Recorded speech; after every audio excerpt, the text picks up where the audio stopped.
Hello and welcome. I'm here today with our coach, Heather, who wants to share a little bit about her background.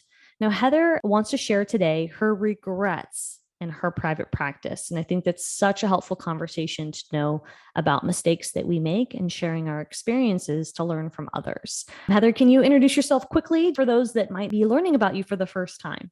Yeah, absolutely. Hi there. I am Coach Heather. I am a retired naturopathic doctor and specialized in cancer care. So I was board certified in naturopathic oncology and had a private practice, group coaching, online courses, a book that you can still get on Amazon, etc. All of those digital ways to connect with the people that needed my support. Amazing and innovative that you have done that even before COVID, right? So you really were an early adopter in your virtual private practice is one of the many reasons you're such an asset to this team, because there's so much that you are aware of as we're going through and helping our clients with starting their private practice. So if you were to reflect on some of the journey that you've gone through with growing your private practice, what would you say are the top couple regrets, even just the first things that come to mind about maybe what slowed you down, what hung you up with your mindset, or if you would have gone back now, what would you do differently? Yeah, I mean, there's so many ways that I could answer this question. And I think some of my top regrets were spending on tech that I didn't need yet. So there's a lot of technology bells and whistles that you can use in communicating with people digitally. And I think I used things that were too expensive and too robust too early on, because I had this mindset that I only wanted to do this. I only wanted to set up something one time. And so I might as well start with like the most complicated, expensive thing now so that I don't have to set it up again in the future. So that was a big regret. And actually, we're actively going through some of my digital platforms and decomplicating them. And now it's costing me time and money and effort to do the reverse process of making things less expensive and less complicated. So that's a huge regret. And then another regret that I think really speaks to why I love the Dietitian Boss Method is that I focused on one-on-one way too much of my time for way too long. And I experienced burnout. I experienced time fatigue. I didn't have enough time to do the things that I wanted to do in the rest of my life outside of running my clinic. And it took me about really like 8 or 9 years of seeing people one-on-one to really be able to take a step back and say, okay, actually, I do see the commonalities between a lot of these patients of mine, and I can do a more impactful group program that is accessible to more people at a lower price point than working with me one-on-one can actually impact the group of people that I really want to support and still be financially beneficial for my business. So that is a huge regret, is putting that on the back burner for so long. I have a couple follow-up questions with both of those. Firstly, thank you for sharing. It's so helpful. And this is part of the benefit of being, a member of our Rebellion program or any of our coaching products is really getting to experience and learn among us, your mentors, and among your peers, which are your colleagues who are also on the same journey. And it's really special because it can feel so isolating being a pioneer in the space of the online world and being one of the few people to be there. And one of our clients in our coaching call just shared, like, dietitians don't know sales skills. This is something we're still learning. And it's true. We weren't taught these things. We weren't taught about technology platforms in school. We weren't taught about how to package our products and services. So this is almost like foreign territory. And so the more we can talk about it, and especially from a team standpoint, us talking about, I love that you're a retired practitioner. We're sharing that knowledge and inspiring you to think and reflect on your path. So it's really important to engage in these conversations. I'm so grateful that we have the platform, the podcast, YouTube, Instagram, email marketing to be able to share this with you all.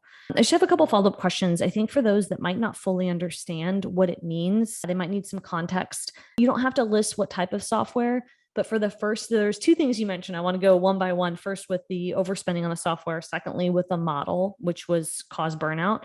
Let's break those down briefly. So the first one you mentioned, technology.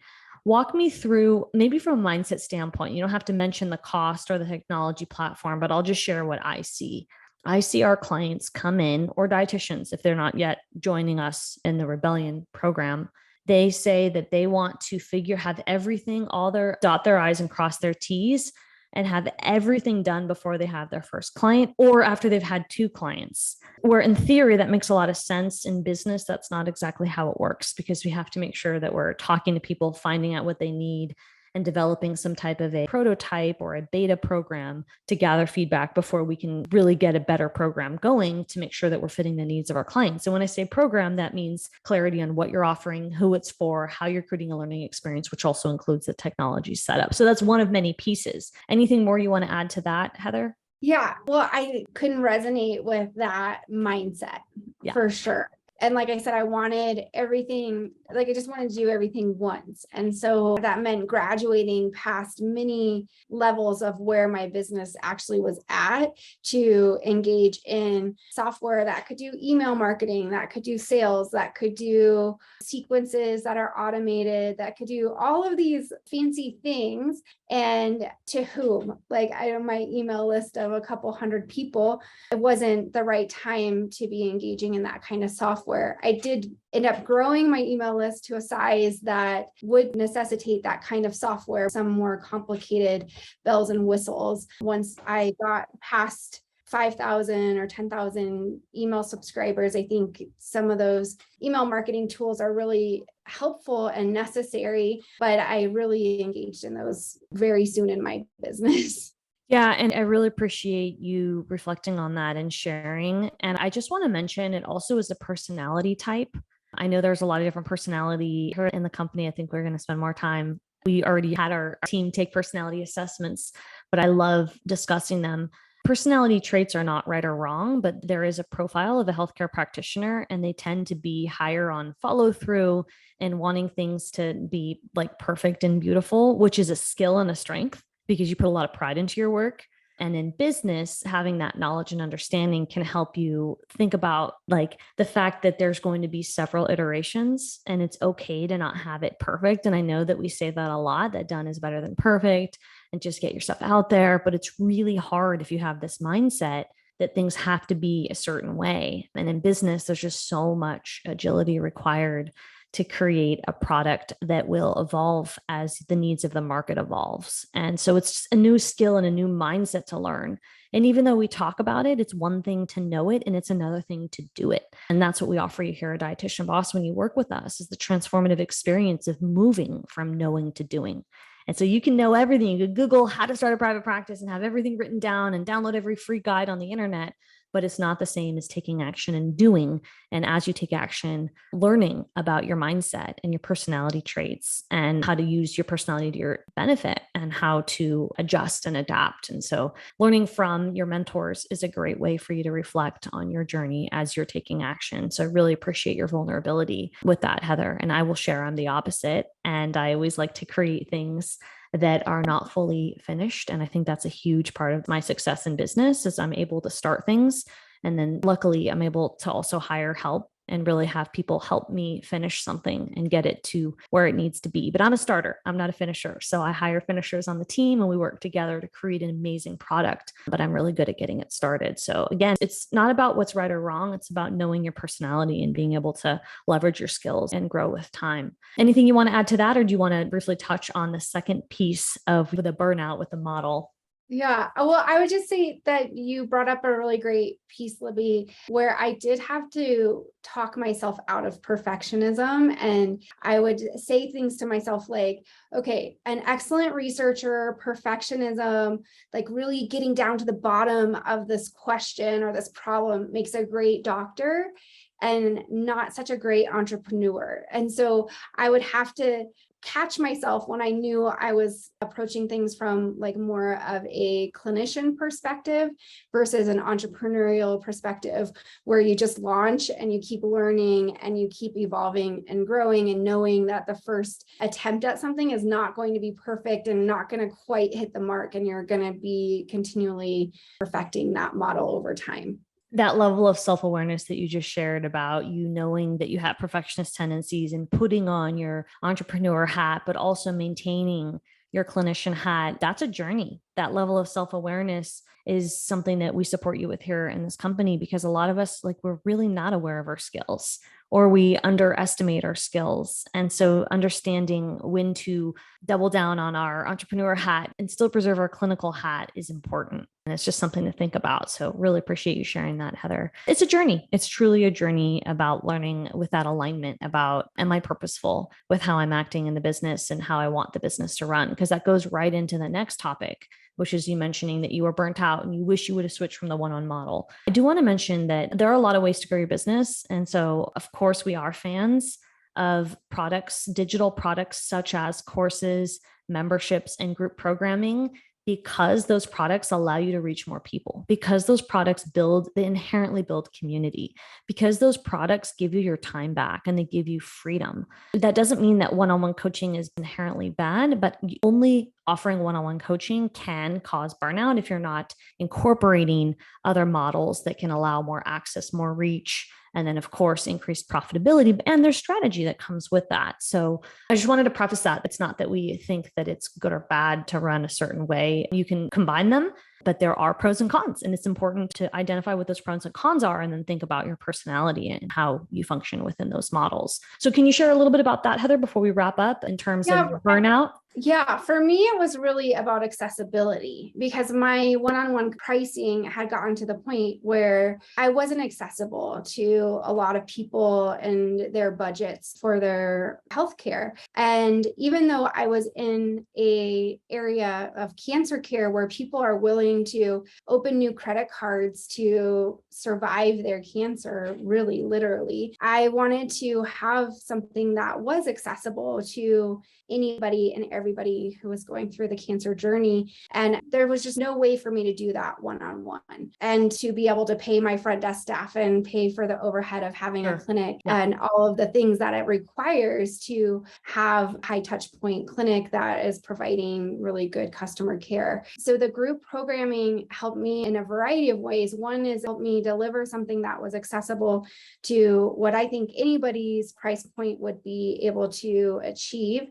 And number two is that it did help create more of a community, and it took some of the pressure off of me when I was meeting with people one-on-one, all eyes on me, right? All the pressure of carrying their mental health, their physical health, all of the different pieces and points of wellness fell on me and then maybe my front desk staff.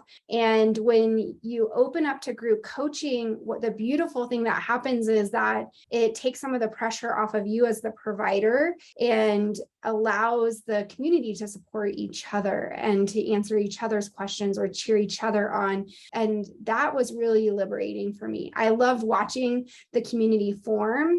And I also love to have some of that pressure lifted off of my shoulders. Yeah. Thank you for sharing that from your perspective. So the burnout, did I miss that? Let's talk about that before we wrap up. Where did the burnout come from? I understand the accessibility. I think the burnout, I started pretty early on in my clinicals. I mean, burnout is actually an expectation. Like in residency, you're expected to experience burnout and just push through it. Yeah. And I think that I had gotten to a place where I was no longer okay with being burnt out. Just my life had hit a point where it's like, okay, I cannot continue to be tired and exhausted and on edge. I can't continue my life working 12 to 14 hours a day. Like none of this is working for other aspects of me as a human being and not just as a medical machine. I call this period of time of my life rehumanizing,